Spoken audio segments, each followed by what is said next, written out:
tardes, amigos, una edición más con un programa cultural de un jugoso contenido.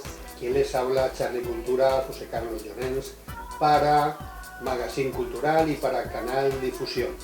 Estamos en un bonito paraje, concretamente en la zona del Puig, y nos acompaña pues nuestro anfitrión, la persona con la que hoy vamos a tener el placer de hacer una interesantísima entrevista a través de nuestro compañero Juan Luis Moreno, que lo fichó precisamente en un evento relacionado con los coches clásicos, que va a ser un poco el protagonista de nuestra entrevista.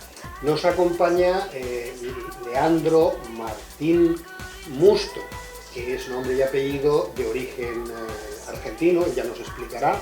Bueno, es residente en Valencia y tal, pero tiene una curiosa y muy interesante historia que contarnos. Primero le vamos a dar la bienvenida. Buenas tardes, Leandro. Buenas tardes. Un placer volver a coincidir contigo. Nos contó Juan Luis la vez que te conoció, pues bueno, la disponibilidad que había y esa historia que potencialmente nos interesa mucho dar a conocer a los españoles, porque precisamente no es de aquí, tiene una historia dentro de esa historia. Y te vamos a hacer partícipe de que la compartas con nosotros, porque nos llena de curiosidad y nosotros un poco como profesionales del medio estábamos ciertamente intrigados de conocerla y en fin, te agradecemos mucho tu disponibilidad para concertar esta entrevista y vamos un poco a retomar en el tiempo. ¿Qué hace Leandro aquí en España y por qué está? Porque su origen es argentino. Bien, yo hace 19 años me caso en Argentina con mi mujer, con Edith, la mamá de mis hijos, mi mujer actualmente. Me caso con ella en Argentina y al cabo de un mes decido venirme por los problemas económicos que había allí, de público conocimiento. Yo era suboficial de policía, trabajaba en la Policía Federal Argentina y pues pido la baja y me vengo a vivir con mi mujer, que también era, valga el detalle, ¿no?, que era catedrática en la universidad. Y hemos venido a vivir aquí porque lo que ganaba no le alcanzaba ni para el boleto de colectivo o el billete del autobús. Del autobús que decimos aquí.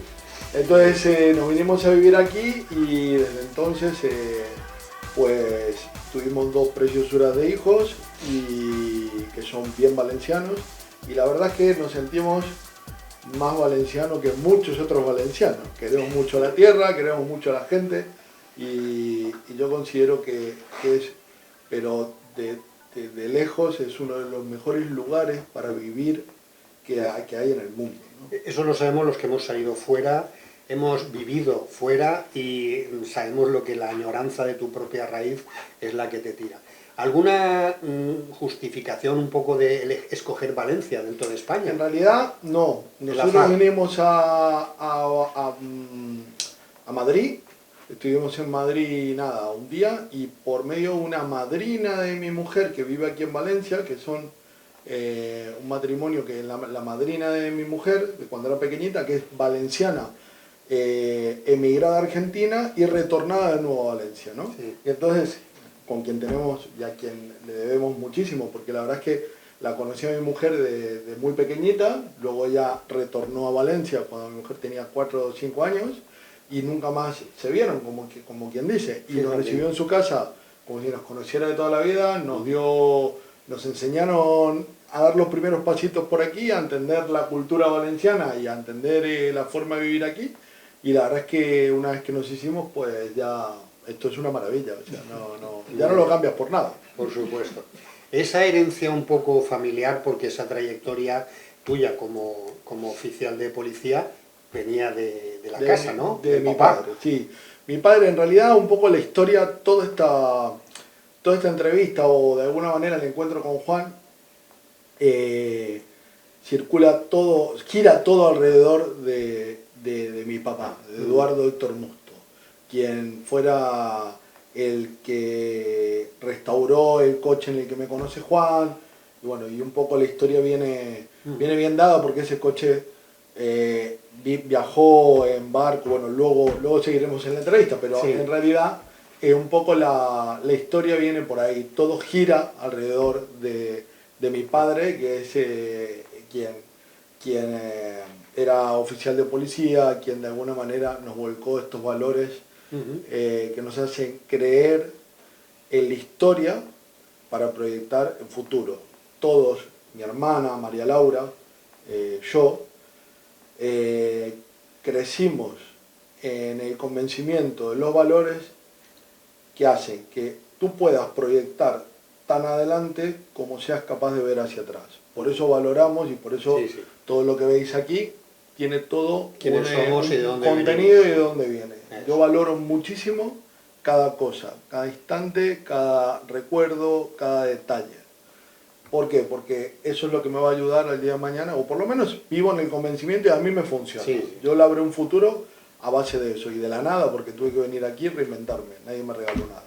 Entonces, yo soy consciente y vivo convencido que todo lo que puedas proyectar hacia adelante es el valor, la capacidad y el conocimiento que tengas de ser capaz de mirar hacia atrás. Quien no, decía mi padre una frase muy bonita, y es que quien no es capaz de mirar hacia atrás muy difícilmente sea capaz de proyectar hacia adelante.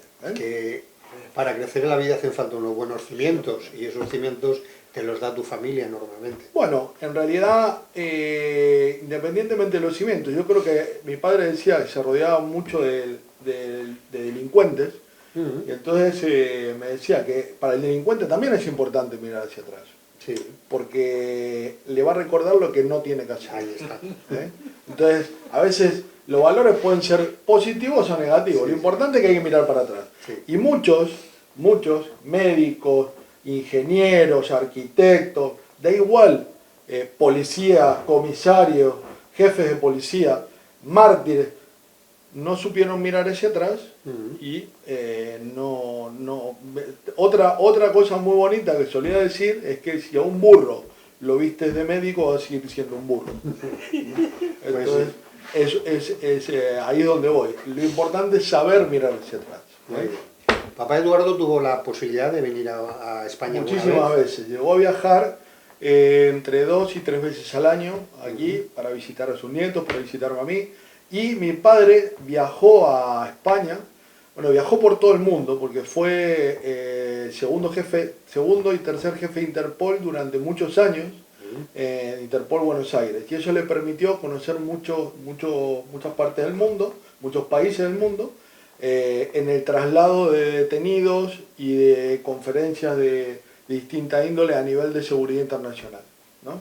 Y entonces, a raíz de esos viajes que él hace, porque yo no había viajado nunca en avión, un buen día, ante la necesidad, ante el problema que existía económico en Argentina, pues le planteo, papá, le digo, quiero buscar perspectivas en otra parte del mundo. Y como tenemos de origen italiano por parte de mi padre, hicimos los documentos, él se ocupó de hacernos toda la documentación europea, y vine yo, luego vino mi mujer y yo, que nos casamos y vinimos, y luego vino mi hermana, que vive aquí en Valencia también, y bueno, mi padre sí que venía a visitar, pero él tenía un lema, y es que sus muertos estaban en Buenos Aires, entonces él tenía que permanecer en Buenos Aires. Claro. Sus cosas, su coche, sus muertos estaban en Buenos Aires, su historia estaba en Buenos Aires, y entonces no renegaba, evidentemente, le daba gracias a España por haber acogido a sus hijos como nos había acogido, pero la realidad es que su lugar estaba allí. Venía de visita y se iba.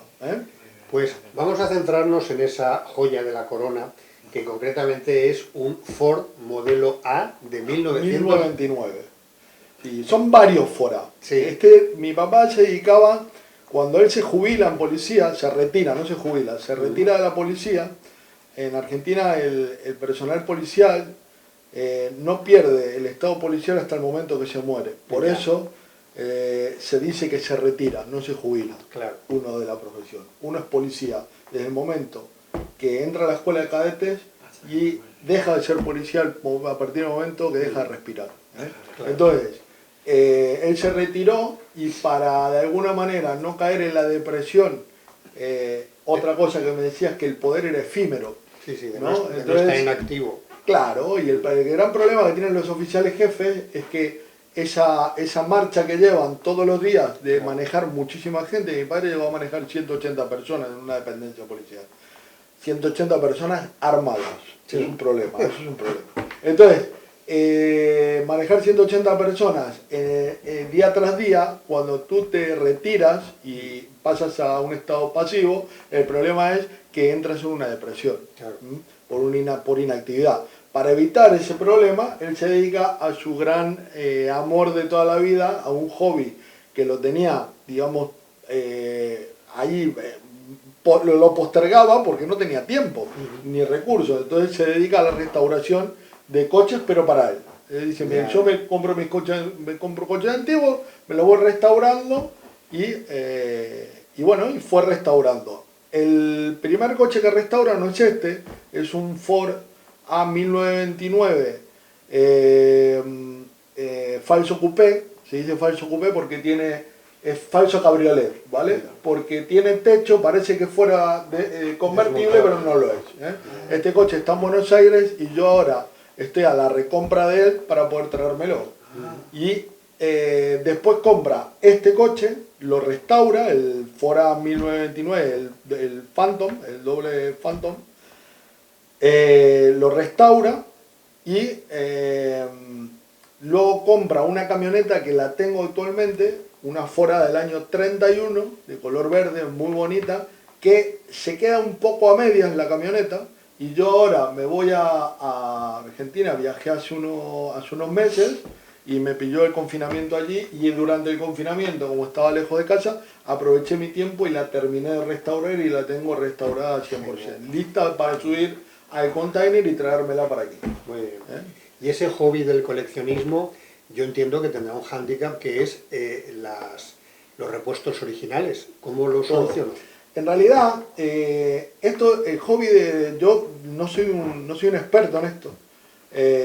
Digamos que es una cosa heredada y ante un hecho muy traumático, luego lo voy a explicar, porque mi padre fallece hace 1 año y medio en un accidente con una moto antigua que había restaurado. Salía del restaurador el día 6 de enero y me llama por teléfono, se cayó en un badén, pegó la cabeza contra un bordillo y falleció. Estuvo unos días, lamentablemente, ¿no? Pero bueno, la moto está aquí, ahora no la tengo aquí porque está en un taller que la estoy terminando de pegar unos toques para dejarla ya fina, porque la traje aquí. Incluso tiene un pequeño detalle que muchos me dicen que es morboso, pero yo creo que no, que habla de la historia. Tiene una gotita de sangre en uno de los asientos y lo plastifiqué porque creo que murió en su ley. Es un hombre que murió en su ley haciendo lo que le gustaba, y ahí está la última gota de disfrute. Esa es la realidad. Y entonces esa moto está aquí, está en España, se importó junto con el Ford A y con un BMW que era de la Embajada de Alemania en Argentina. Es un coche blindado que lo usaba él de diario por el problema delictivo que hay en Argentina y demás. Lo usaba el blindado porque era más robusto, mejor de llevar y demás. Y bueno, me traje los 3 vehículos. El BMW no lo puedo homologar porque el Estado español ahora mismo, el ministerio no te permite por unos temas de contaminación y demás, bien hecho. Sí. Ahora estoy esperando, cuando se haga histórico lo voy a homologar y será el coche que justo se hace histórico cuando cumple los 18 años mi hijo, que es el verdadero dueño de todo esto. Es el heredero oficial. Y no, pero aparte lo tengo en video. Mi papá siempre lo decía, que acá todo lo que hay era para el nieto. Entonces, todo el movimiento que se hizo en conjunto con mi hermana, con María Laura Musto, siempre se hizo en vista de esto, ¿no? De hacer algo que quede para la posteridad. Mi hermana lamentablemente no, eligió no tener hijos, y yo sí que tengo un nene y una nena, y entonces como ella ama a sus sobrinos como si fueran sus hijos, Leandro, vamos a traer los coches y vamos a liarla, porque la memoria de papá, vivimos en el convencimiento de que no muere quien no se olvida. Y entonces la intención es mantenerlo vivo, pues saliendo a pasear y arrancando sonrisas. A veces salgo a pasear con el Ford A por el centro de Valencia y hay una cosa recurrente, y es que la gente se da vuelta te mira y sonríe. Claro. Y te aplaude Sí, sí, y demás. sí, sí. Y entonces es un llamador de sonrisa. Ahí está. De lo que se trata justamente es de eso. De seguir robándole sonrisas a la gente, de buscar personas como Juan, por ejemplo. Cuando yo lo conozco, veo una persona mayor que está con sus cosas, con su cámara, intentando con el Lepe, ¿no? Lepo, con Lepo, con su coche y que profesa un cariño por su coche y por su vehículo, igual que mi papá profesaba sobre su Forá, da igual lo que tengas. Sí, Mi sí. hijo, por ejemplo, flipaba con la bocina, con el Claxon, tocó el Claxon y entonces ahí te das cuenta que da igual el valor, da igual el valor, da igual el modelo, da igual.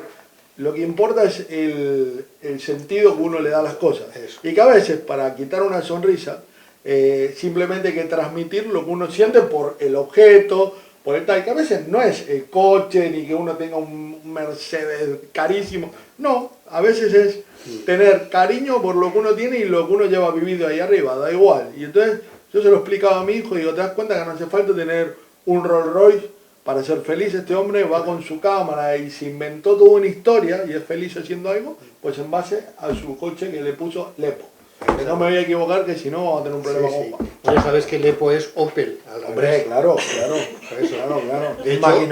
De hecho, Juan Luis, pues para él su coche es su bebé. Claro, entonces lo trata como, como su de eso se hijo trata. pequeño. Da igual, si Muy es que de lo que se trata es de eso, es que profesar cariño por lo que uno quiere y le gusta y transmitirlo a los demás. O sea, lo que pasa con el Fora es eso. Evidentemente llama mucho la atención y la gente se da vuelta, lo mira y sonríe. Un poco el objetivo de traerlo y de disfrutarlo, el coche no está trabajando. Todo el mundo me pregunta, ¿y vas a hacer bodas? ¿Y vas a hacer esto? Probablemente algo haga, pero la intención no es circular con él. La circulación con el vehículo quiero que se haga para uso y disfrute de mi familia. Para mi hermana María Laura, para mis hijos, que son los artífices de esto. Que es el verdadero objetivo de mi papá, siempre fue ese. Y aparte, pues haremos algo, sí, evidentemente hay que inventar algo o hay que intentar darle un encare comercial al tema de los coches, porque tengo 4 vehículos o 5 vehículos históricos que de alguna manera los quiero hacer trabajar, pero a fin publicitario por ahí o para alguna película o para... Sí. Pero, por ejemplo, este coche todavía no produjo un solo euro en España. Yo estoy haciendo una inversión grandísima para poder mantenerlo y mejorarlo. Y un planteo que nos hacemos este año es, por ejemplo, estas navidades, en vez de cenar en casa, cenar en una residencia. La intención es llevarme el coche a pasear por varias residencias para que los abuelos que no tienen familia para que los acompañe puedan echarse una foto, salir, pegarse una vuelta por el parque y tal. Si la pandemia a mí me deja, este 24 de la noche, mi cena de Navidades va a ser esa. ¿Por qué? Porque se trata de seguir haciendo bien. Mi padre decía que si un día por la mañana te levantas para hacer un mundo mejor, ya es un día positivo y aprovechable.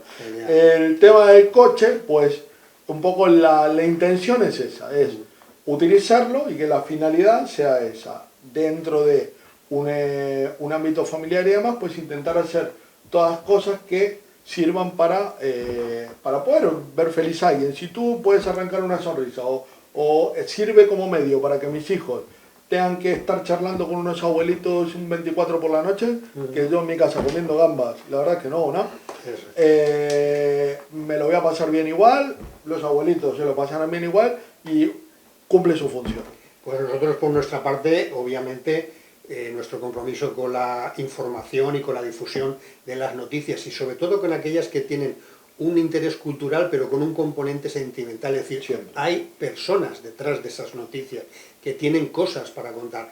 Nosotros desde aquí ya nos comprometemos a que esto sirva como un homenaje a Papá Eduardo y una forma, de hecho tenemos contacto con gente que sí que está relacionada con ese mundo, incluso yo tengo un compañero que hace una ruta de asilos, de geriátricos y tal, y va adredes a recitarles poesía a los abuelitos. Bueno, con lo cual... Ahí verás, hay una foto, no se puede ver en cámara, un pecado, pero luego se la damos a Juan para que pueda hacer un montaje. Unas tomas. Hay una foto, mi madre era muy gordita. Estamos hablando de mi papá, pero mi padre era muy gordita. Murió como muy joven de obesidad. Pues. Sí. Y la mujer, todos los 24, yo no recuerdo haber pasado un día 24 en mi casa, porque se disfrazaba de santa para ir a llevarle regalo a los niños, a las chabolas, que le llaman aquí, Sí. en Buenos Aires.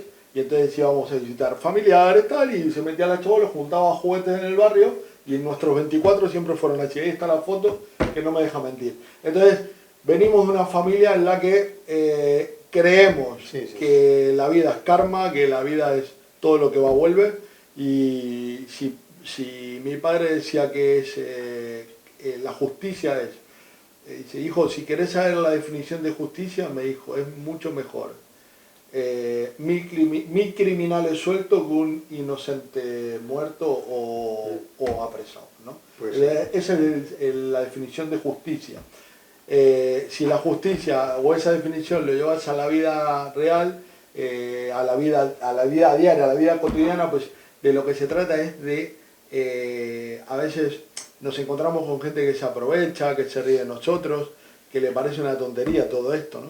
Y bueno, pues allá yo prefiero, si hay una persona a la que esto le puede llegar, le puede entretener durante 15 minutos y hacerle la vida un poquito más pasajera, este semi-confinamiento, hacérselo un poquito más pasajero, pues bienvenido sea. Pues sí. Vamos a descubrir alguna anécdota más del Ford. Y sabemos que ese coche vino embarcado en un carguero y tal. Cuéntanos un poco lo que recuerdes porque fue una gestión tuya, ¿no? Mira, la verdad es que la gestión fue...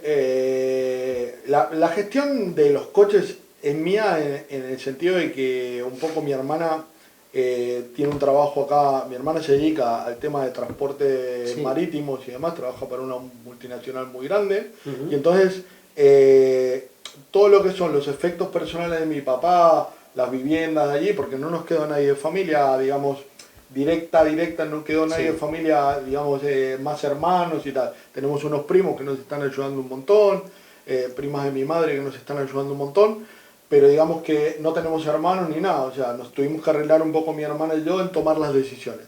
Yo lo único que hice fue intentar seguir con la dinámica, que era no vender nada y intentar conservar todo lo que pudiéramos con mi hermana. Mi hermana me sigue, la verdad es que es genial, y de toda la gestión del transporte se encargó mi hermana, que es algo espectacular. ¿Por qué?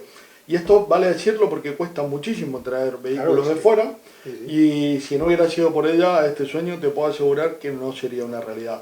Ahora tenemos otra tanda que tenemos que traer, son 2 vehículos más, pero bueno, estamos... ya cogimos práctica, pero sí que en la realidad esto costó muchísimo dinero, pero sobre todo muchísimo esfuerzo.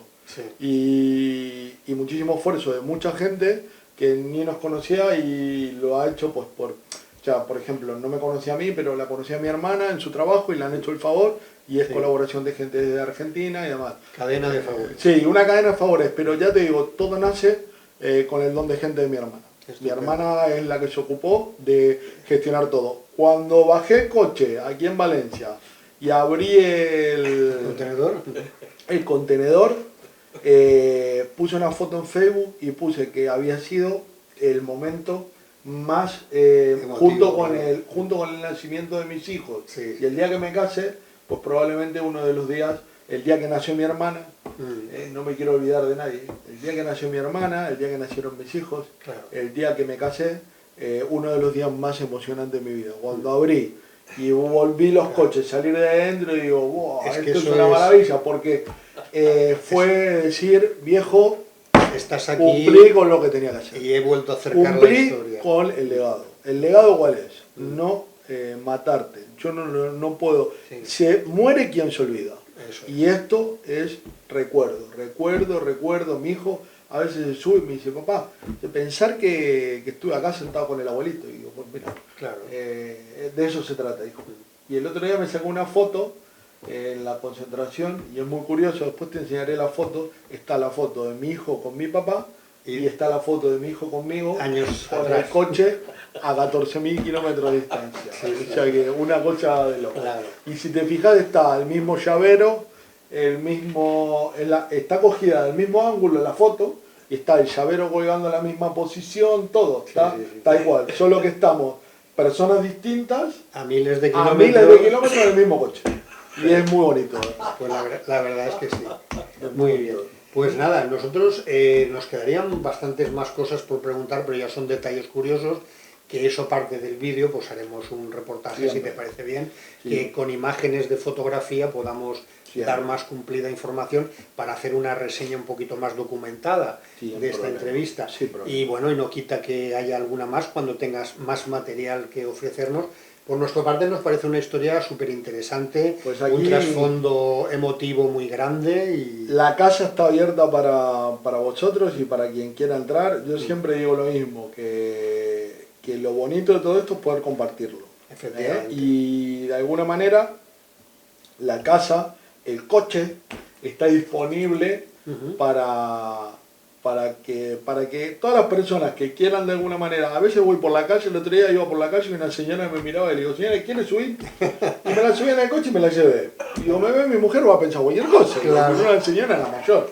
Y digo, ¿no? Y la llevé a pasear, le llevaron una vuelta, la mujer estaba encantada de la vida. Claro. Y dice, ay, hijo mío, muchas gracias y tal. Y digo, se trata de eso. Y lo mismo pasa con vosotros. Conocí a Juan, sé que tiene la afición esta de hacer entrevistas y demás. Me pareció una muy buena idea. Y se trata de colaborar con él, colaborar contigo, conocerte. A mí las actividades culturales me gustan mucho. Mi padre era muy aficionado al tema de la cultura. Le gustaba pintar, le gustaba escribir.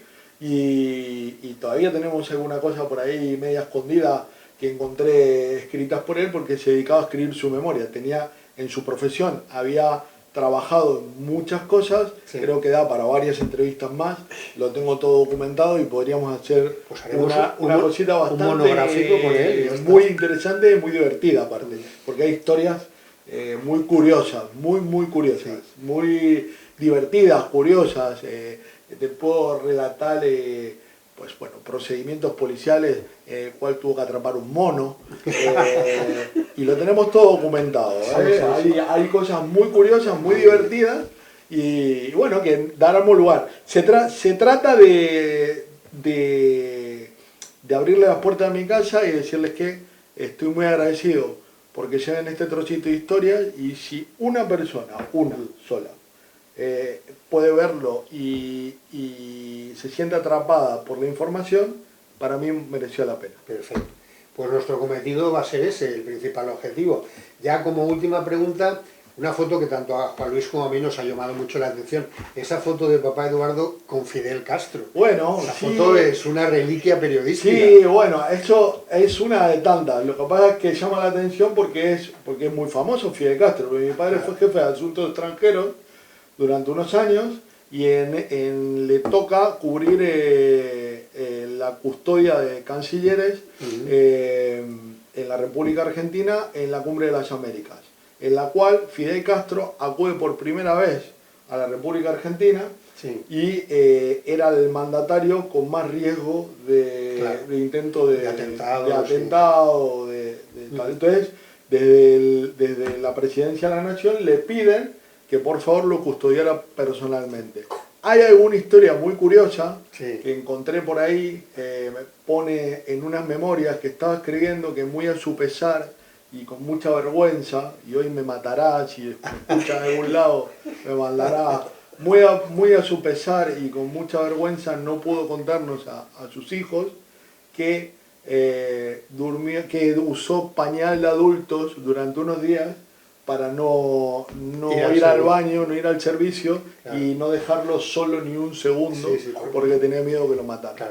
Entonces, y nada, y hay por ahí una caja de habanos y algunas notas que le dejó Fidel Castro, dándole la enhorabuena por el cuidado, el servicio, la custodia que se le hizo, porque fue muy respetuosa, muy acorde. Mi padre no era que evidentemente no tenía un pensamiento afín al pensamiento político que tiene Fidel Castro, pero aún así, una vez más en su vida demostró que era capaz de estar a la altura de las circunstancias y cumplir su función, que era, él siempre me decía que él no era juez, era policía. Eso es. Muy bien.